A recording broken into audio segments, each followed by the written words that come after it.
चिंता देवी जी आप सभी के बीच आ चुके हैं। जोरदार ताली हो जाए।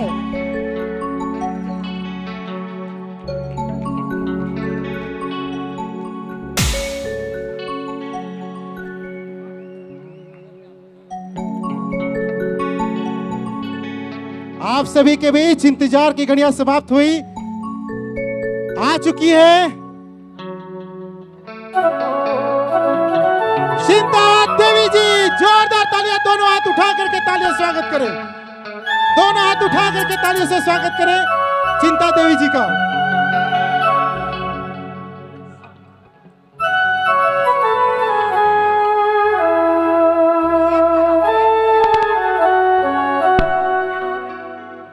Hello hello. और मैं चिंता देवी जी के स्वागत करने के लिए हमारे बालाजी जन कल्याण समिति के अध्यक्ष पंडित मनोज रमाकांत मिश्र जी को आमंत्रित करता हूं कि वह स्वागत करेंगे।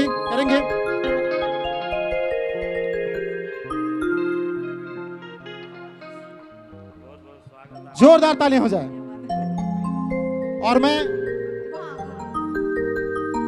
हमारे बालाजी जन कल्याण समिति के छोटे सदस्य, जूनियर सदस्य, बहुत ही कर्मठ सदस्य, एक बार इनके लिए जोरदार तालियां बजनी चाहिए।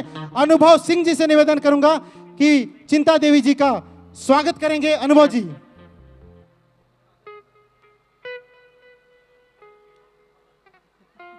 जोरदार तालियां हो जाए। इसके बाद मैं अध्यक्ष महोदय जी से निवेदन करूंगा कि इनके स्वागत के लिए 2 शब्द कहने कष्ट करें और इस कार्यक्रम को प्रारंभ करने की अनुमति देने कष्ट करें।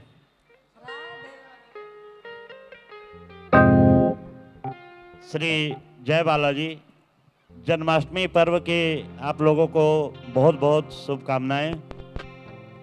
बालाजी जन कल्याण समिति विगत 17-18 वर्षों से जन्माष्टमी में मटका फोड़ प्रतियोगिता का आयोजन कराते आ रही है और इसी क्रम में 2025 का जन्माष्टमी मटका फोड़ प्रतियोगिता महोत्सव आज इस रणजीता स्टेडियम के पावन धरा पर है। आज मटका फोड़ प्रतियोगिता से पहले हमारे बीच झूमी झारखंड से चिंता देवी और नीलेश कच्छप जी यहाँ पर आ रहे हैं। हम बालाजी जन कल्याण समिति की ओर से उनका हार्दिक अभिनंदन करते हैं, स्वागत करते हैं।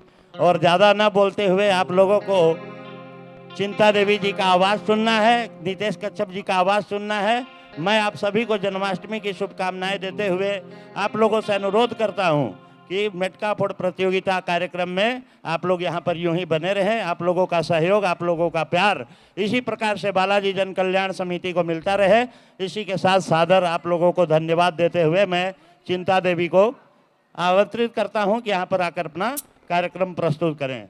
बोलिए बालाजी भगवान के जय। तो शुरू किया जाए जोर से। बहुत मिठास हल्ला है। भाई बहन मन के हार्दिक दिल से हम जोहार करीला। आज अपने मन साथ तो अपने मन कर बीच में चिंता देवी। हेलो।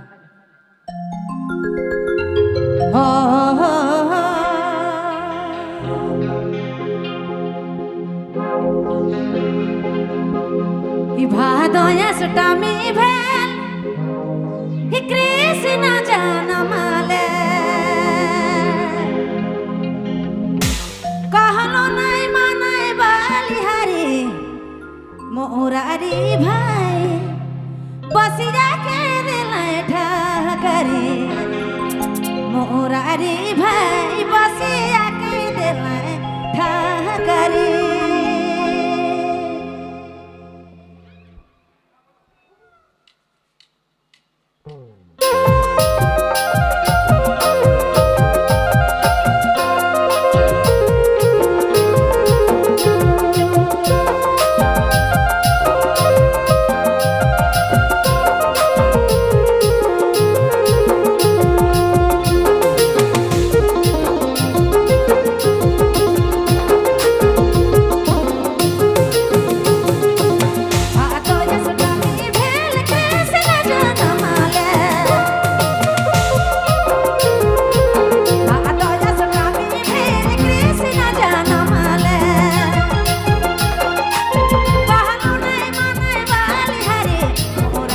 भाई बसिया के दिलाए ठाकरी मोरारी भाई बसिया के दिलाए ठाकरी बसिया के दिलाए ठाकरी मोरारी भाई बसिया के दिलाए ठाकरी मोरारी भाई बसिया के दिलाए ठाकरी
कलोज से।